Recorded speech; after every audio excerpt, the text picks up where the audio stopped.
kicking Coke cans. It made that exact sound, actually. Coke cans into trash cans. We don't mess with Texas. In other ways, we recycle. That's how we do. But do you have any merchandise for sale? I do. I have like 5 shirts left. I'm almost sold out. And I have a secret book and I have a chapbook for $10 and $15 respectively. Okay, wait. This is a lot of information to process, okay? So you have only 5 shirts left. How much are those shirts going for? Those are 20. Only $20? You can't afford not to buy it. Alright, and then you've got 2 chapbooks for sale. One for 10 and one for 15. So if you bought them both, they would be $25. Only $25? You can't afford not to buy it. What we're saying is he's got a lot of merch for sale, you know, and he's been traveling. He's not from Texas. That's okay. We still like him. He's not from Texas, but he's got some merch for sale. He's got 2 books, he's got a t-shirt. At least 5. At least 5 t-shirts. The first 5 people that want a t-shirt can go talk to him. Go support him. He's going to be hanging out right now. He's set up over there in the back over there. So when he's done with his poetry, he's going to be hanging out over there. So you can go talk to him, support him, buy some of his chapbooks and his t-shirts if you're the first 5. If not, what I'm going to do right now is I'm going to pass around a little jar, and that jar is going to be our tip jar. And you can throw money into that tip jar, and that tip jar is going to go directly to him. You can throw money in there and go buy his chapbook, because gas is expensive, y'all. I don't know if you've been around, especially if you lived in California or Detroit. The shit's expensive. I just threw Detroit out there. I don't know. Maybe it is. So, we're going to pass around a tip jar. He's got merch for sale. I'm going to shut the fuck up. He's going to do some more poetry. How does that sound?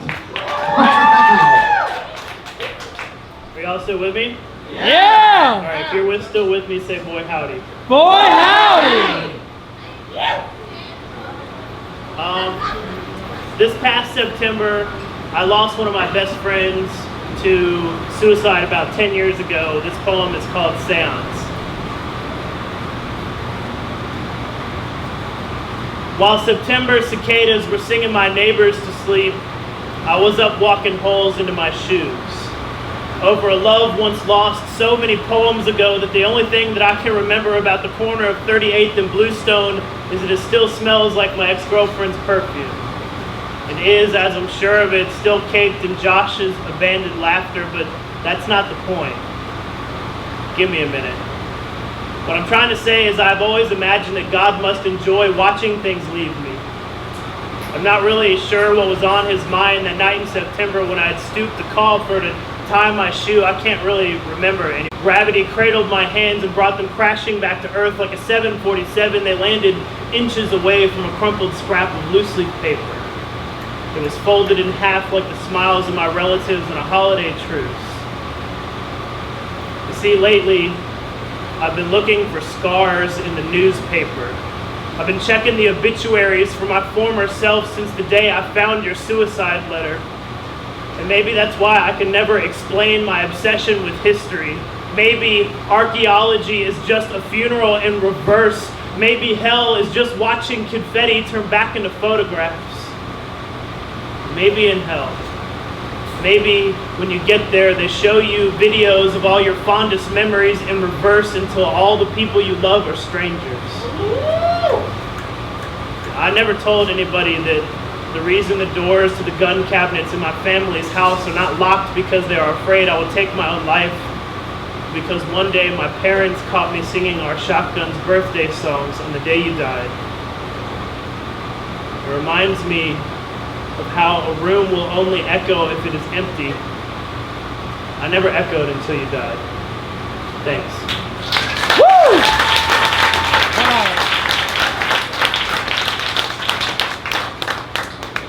I'm gonna do like 3 more poems. Is that cool? Alright, I'm gonna go until Safi yanks me off the stage. Turn up. Alright. This one is about anxiety. Shout out to you. Fuck you, anxiety. Right? You my ride or die, though. True. You want to know why telemarketers only call when you're crying. You want to know how people got inside the radio. Your whole life is a cruel game of charades where you show people you love them, but they can't guess what it is. The way you are sure that things are the worst when you are certain that they are perfect, they call this pigeon superstition. So, you flip the coin once. Heads says, don't kill yourself. Tails says, I will pray for you. The problem is the coin landed out of sight. See also Schrodinger's cat. Your heart is just the way she left it. Your friends talk about sneakers the way you talk about getting married. What an axe to grind. When you think about it, it makes you want to make the noises people make when they're explaining to mechanics what's wrong with their cars. Sometimes you forget you're not alone, and this is one of those times, and now you're a dead battery or a carburetor in front of ostensible acquaintances. And people are starting to look at you really weird. You have to change the subject, so you blurt out the first thing that pops into your head, like, do you guys ever wonder if the mailman misses you on Sunday? And they just look at you even stranger. When you can't take it anymore, you have to do your best man impression and leave. It's like the music stopped and everyone was looking for a chair, and you can't look at the sky anymore without getting some of it on your face. Thanks.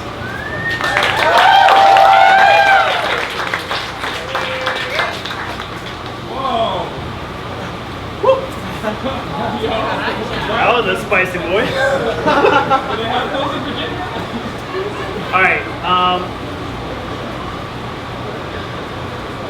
this poem is about my family. Shout out to y'all. I don't watch home movies. I hate them.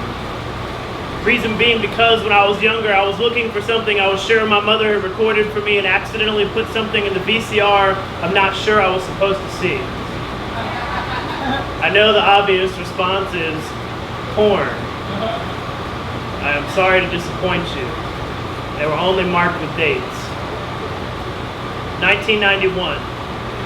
On live television, Montel Williams asks my father, how can you just throw away your child like a piece of trash? 1994. I spend so much time in the emergency room that my parents stopped penciling in growth marks on my bedroom door frame. I always thought it was because they didn't think I would grow out of this sickness. That the reason they never bought me a dream catcher was because they didn't think I would live long enough to see them come true. 1997. I'm eliminated from a spelling bee because I didn't know that the dad is silent in family. 2013. Before I got into poetry, I used to do stand-up comedy. Consequently, none of my jokes were funny. I remember after some of my skits, the other comics would approach me. I remember this one guy, he was like, hey, dude, why don't you know, your jokes are like sad sometimes. I don't get it. Like, why don't you joke about something that's relatable, you know, something like your family. So I told him a couple jokes. I said, what do you call it when your dad moved out a long time ago but still comes home to bury his pets? He said, why don't you just make like a dad and leave? 2014. Every time we drive past the hospital, my mother likes to remind me of how much it costs to save my life, like she would rather have her money back. Like, if I were to die, if I were to pass away, she would pick out a casket for a child. She never loved the person I became. 2016. I told my father how close I had come to suicide, and he has never been a man of many words. He said, that's my boy. You're always living on the edge. And I can't remember if I laughed or cried. Thanks.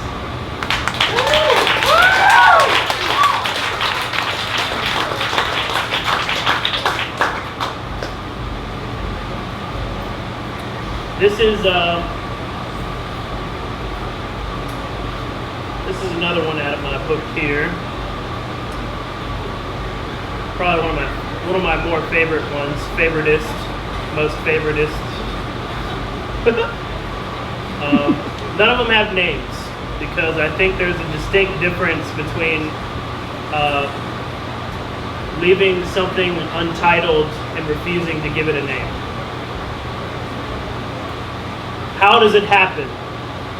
The seeds we sow, the growing shadows in the room when you're trying to sleep, the kind of nightmares that listen for laughter, that ask for cigarettes on numbered streets, the way you don't want to have to think about people chiseling something onto your tombstone.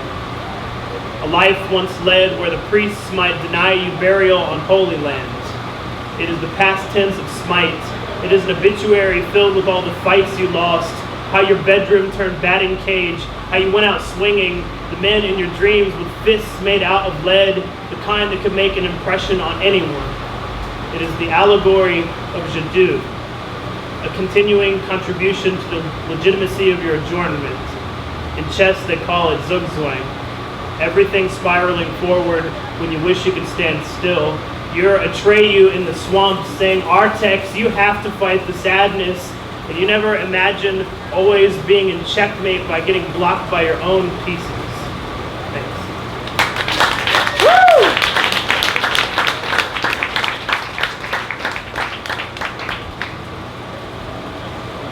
Alright, this is the last one. Are y'all ready? You ready? Yeah! Can I give me your longest boy howdy?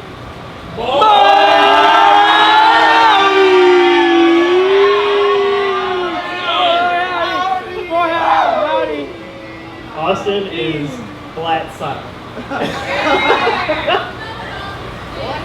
Yeah! Alright. This is my favorite poem.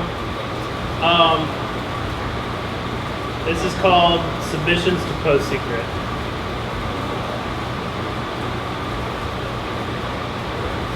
I want to tell y'all a story about the nights when Jesus and Lazarus would play chess with my heartbeat.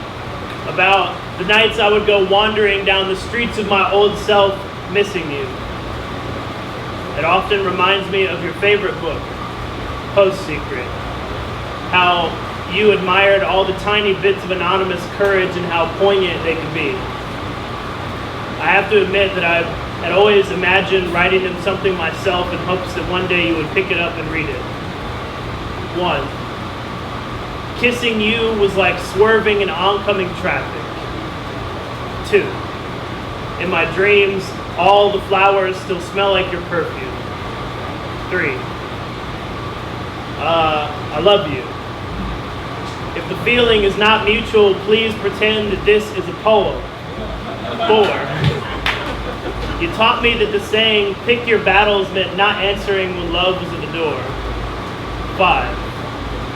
Sometimes when I drink whiskey, I swear I can hear your voice in my bed sheets and I have to sleep on the floor. 6. Sometimes I hope you hold on to these memories so tight that your hands break. 6. I hope that there are doctors out there that would refuse to fix them. 6. I hope it happens in such a fashion that someone has to ask you, how'd that happen? 6. One day, I hope you have the courage to tell them. 7. This Halloween, I want to dress up as you when you loved yourself and show up on your doorstep. 8. I remember when you used to say things like, Tom, you are an instrument. That was back when you would cup your hands around the holes in my chest and blow. I wonder if the sounds my body made still remind you of wind chimes. 9. I can never tell if I am more haunted by empty picture frames or the ashes of their contents. 10. If I could go back, I would rewrite the definition of audacity because when we lost the bet of love, you told me we didn't shake on it. 11. The only apology I would ever want from you is for you to repeat the names of children we will never have in your parents' living room until they vomit. 12. I guess you can say I've been practicing things I will never say to you. 13. I never paid much attention to abandoned buildings until I was one. 14. I remember the day you told me that you didn't like poetry. How everything beautiful has already been said. Nothing new can be captured without being cliche. You know, I don't miss you like the sun misses the moon. I don't miss you like tide-bent waves crashing on the shoreline. I miss you like a Chernobyl swing set misses children. 15. The day you left, I'm convinced that the only reason we hugged was so that you could check my back for exit wounds. Thanks so much, guys.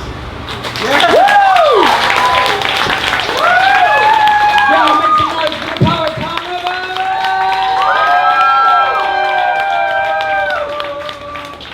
No, but make some real Houston right about now. Noise for Tom. In case y'all didn't know, that was just live streamed all over the interweb. It happened. It's all good. I like him. Yeah, I liked him too. How'd you guys feel about him? Oh yeah. So they're gonna be hanging out in the back over there if you want to go purchase some books or some t-shirts. If you want to purchase a t-shirt, you gotta be one of the first five people over there. That's just what I'm saying. How'd you guys feel about all the puppets that came up on this microphone tonight? That's right. So that was an open mic. Sometimes we have a slam, sometimes we have an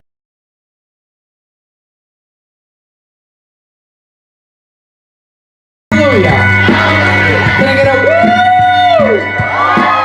Poets, if this was your first time on this microphone, can I get a woo? Audience, if this was your first time here, can I get a woo? Everybody, if you had a good time tonight, can I get a woo? Thank you so much. It was a privilege and an honor and a blessing to be your host tonight. My name is Chippy. I'm here on pretty much every Wednesday night. It's absolutely fantastic. Follow us on Facebook, Instagram, Twitter, YouTube, Tumblr, Pinterest, all the places. WAN Poetry. Right about now, WAN Poetry. Once again, we're here every Wednesday night. The Sun goes up at 7:30. The poetry starts at 8 this Saturday.